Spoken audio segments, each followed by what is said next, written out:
শেখ হাসিনা মনে করছিল কিয়ামত পর্যন্ত ক্ষমতায় থাকবে।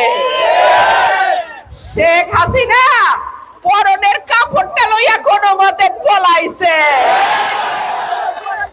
লোকে তার একটা কাপড় লইতে পারে নাই। ভারতের সরকার তারে কিছু কাপড় চোপড় দিছে, এক কাপড়েই থাকন লাগতো। আল্লাহর বিচার বড় কঠিন বিচার, আল্লাহর বিচার বড় ভয়ঙ্কর বিচার। আমাদের লাখ লাখ ভাইয়ের উপরে যে নির্যাতন 15 বছরে হয়েছে, আল্লাহ সাক্ষী। আজকে তাকায়া দেখেন, কোথায় শেখ পরিবার, কোথায় হাসিনা, কোথায় রেহানা, কোথায় তাপস? কেউ না। মন্ত্রীরা লাশের হিসাব নেয়, মন্ত্রীরা গুম করার নির্দেশ দেয়, মন্ত্রীরা খুন করার নির্দেশ দেয়। আমার বোনের কাছ থেকে আমার ভাইকে তুলে নিয়ে যায়, আমার ভাইয়ের কাছ থেকে আমার বাবাকে, আমার চাচাকে তারা গুম করে।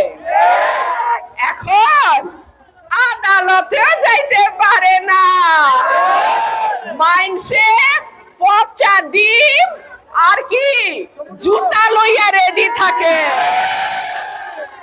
কোরআনে আল্লাহ পাক বলছেন, ওয়াতুইজ্জু মান তাশা ওয়া তুযিল্লু মান তাশা।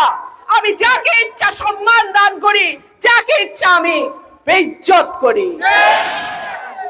বেইজ্জতি কত প্রকার ও কি কি এইবার হাসিনা তুমি টের পাইছো।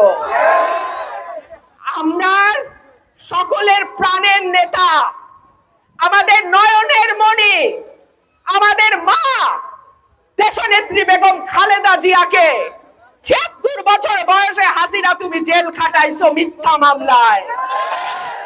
আমাদের মাকে তুমি বাড়ি ছাড়া করছো, ঠিকানা ছাড়া করছো হাসিনা। বাংলাদেশের মাটিতে তোমার আর জায়গা হবে না। ৭৬ বছর বয়সে পলাইছো তো শ্বশুর বাড়ি।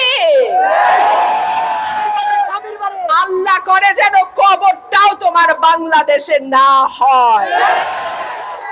আমার মা, আমাদের মাকে ঠিকানা ছাড়া করেছে যেই মহিলা, বাংলাদেশের মাটিতে সে ফিরতে পারবে না।